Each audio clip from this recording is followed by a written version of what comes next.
নমস্কাৰ বন্ধু বান্ধৱীসকল প্ৰীতিহোমকিটচেনৰ ফালৰ পৰা মই প্ৰীতি আজি আপোনালোকৰ বাবে লৈ আহিছোঁ কেঁচা আমৰ এটা বহুতেই ধুনীয়া ৰেচিপি। কেঁচা আম দি পেলাই আমি সাধাৰণতে আচাৰ বনাব আমটো কাটি পেলাই খাওঁ নহয়নে, কিন্তু মই আজি বনাব লৈছোঁ কেঁচা আমৰ টেঙা মিঠা চব্জি। এই চব্জিটো বনাই পেলাই আপুনি 15 দিনৰ কাৰণে ষ্ট'ৰ কৰিও ৰাখিব পাৰে ফ্ৰিজত। কেঁচা আমৰ এই চব্জিখনক আমি লঞ্জি বুলি কওঁ আৰু আপোনালোকে কি বুলি কয় মোক জনাবচোন। এইটোক টক বুলিও ক'ব পাৰি, যেনেকৈ আমি বিলাহী টেঙা মিঠা চব্জিটোক বিলাহী টক বুলি কওঁ নহয়, ঠিক তেনেধৰণে আমৰ এই টেঙা মিঠা চব্জিখনকো টক বুলিও ক'ব পাৰি, কেঁচা আমৰ টক বুলি। কেঁচা আমৰ টেঙা মিঠা এই চব্জিখন বনাবৰ কাৰণে মই আধা কেজি আম লৈ লৈছোঁ।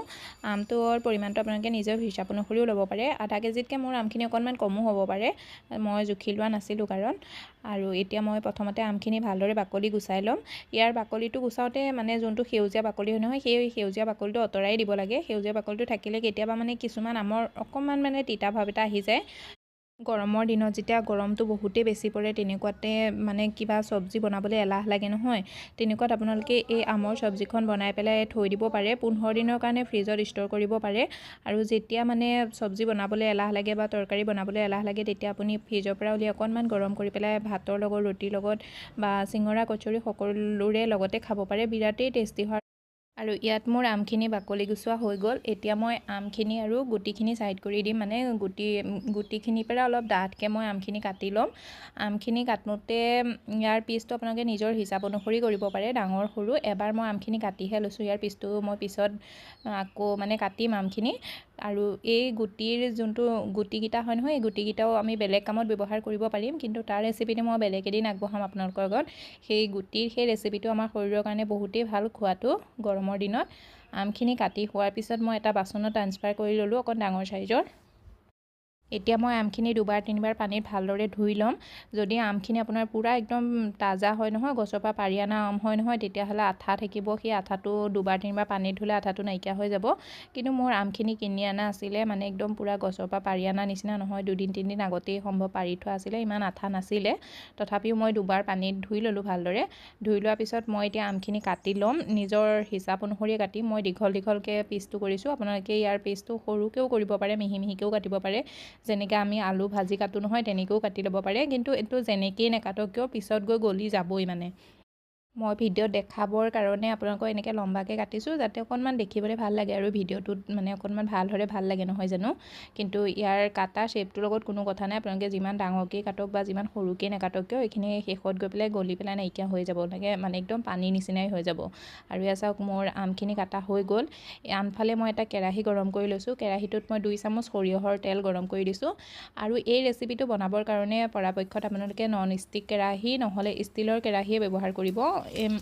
মানে কি লোহাৰৰ কেৰাহী আৰু এলুমিনিয়ামৰ কেৰাহীটো পৰাপক্ষত ব্যৱহাৰ নকৰিব। কিন্তু ইমান জৰুৰী নহয় যে লোহাৰ আৰু এলুমিনিয়ামৰ কেৰাহী ব্যৱহাৰ কৰিব নোৱাৰে বুলি।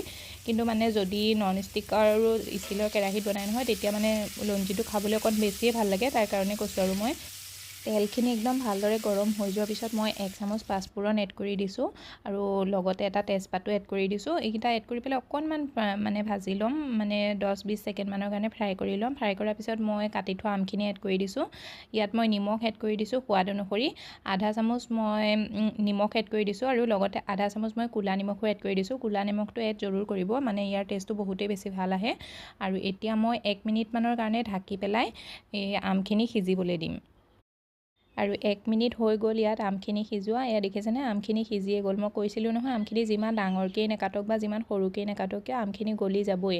আৰু 1 মিনিটমানতে ইমান ধুনীয়াকৈ গলি গৈছে নহয়, দেখি গম পাই গৈছে চাগে আমখিনি সিজি গ'ল বুলি।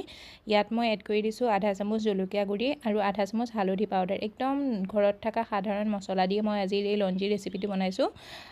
মছলা এড কৰাৰ পিছত মই এইখিনি একদম ভালদৰে মিলাই ল'ম। মিলাই লৈ পেলাই অকণমান সময় মানে 30-40 ছেকেণ্ডমান এনেদৰে মিলাই থাকিম। তাৰপিছত মই ইয়াত পানী এড কৰি দিছোঁ। পানী মই সৰু বাতি এটাৰে 1 বাতি পানী এড কৰি দিছোঁ। পানীৰ পৰিমাণটো আপোনালোকে নিজৰ হিচাপ অনুসৰি এড কৰিব পাৰে, কিন্তু ইয়াত যিমান পানী এড কৰিলেও যদি অকণমান বেছিও হৈ যায় নহয়, তেতিয়াহ'লেও পানীখিনি শুহিয়ে যাব। আৰু কম বেছি বুলি প্ৰয়োজন নাই। যদি আপোনালোকে ভাতৰ লগত খাব বিচাৰে নহয়, তেতিয়াহ'লে পানীৰ পৰিমাণটো অকণমান বেছিকৈ দিব।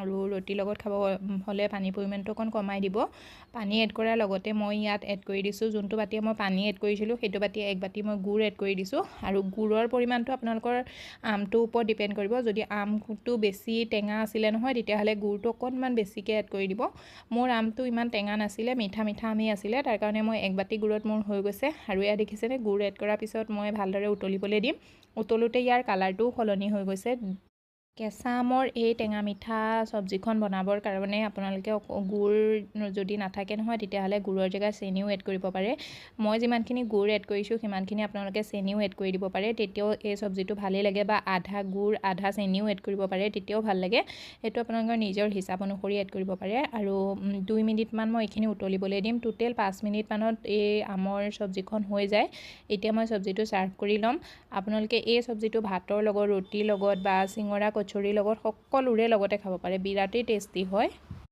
ল'ৰা ছোৱালী টিফিনতো আপুনি দিব পাৰে ৰুটিৰ লগত ব্ৰেডৰ লগত তেওঁলোকে খাই বিৰাটেই ভাল পাব আপোনালোকক আজিৰ এই ৰেচিপিটো কেনেকুৱা লাগিছে যদি ভাল লাগিছে ভিডিঅ'টো লাইক কৰি দিব শ্বেয়াৰ কৰি দিব আৰু চেনেলটো ছাবস্ক্ৰাইব কৰিবলৈ নাপাহৰিব লগতে বেল আইকনটো প্ৰেছ কৰি দিব এনেকুৱা ভিডিঅ'বোৰ আগলৈ পাই থাকিবৰ কাৰণে আৰু মই কৈছিলোঁ নহয় ইয়াত যিমানেই পানী নিদিয়ক কিয় ঠাণ্ডা হৈ গ'লে এইটো ডাঠ হৈ যাবই আৰু দেখিছেনে এইটো কিমান ডাঠ হৈ গ'ল ঠাণ্ডা হৈ যোৱাৰ লগতে মোৰ খাতিৰত এবাৰ এই ৰেচিপিটো ট্ৰাই কৰি চাবচোন আৰু কেনেকুৱা হৈছে মোক জনাব যেতিয়ালৈকে ট্ৰাই নকৰে নহয় তেতিয়ালৈকে গম নাপাব মানে বিৰাটেই ধুনীয়া হয় আপোনাৰ ঘৰৰ সকলোৱে ভাল পাব আৰু সকলোৱে দিৱানা হৈ যাব এবাৰ বনাই চাব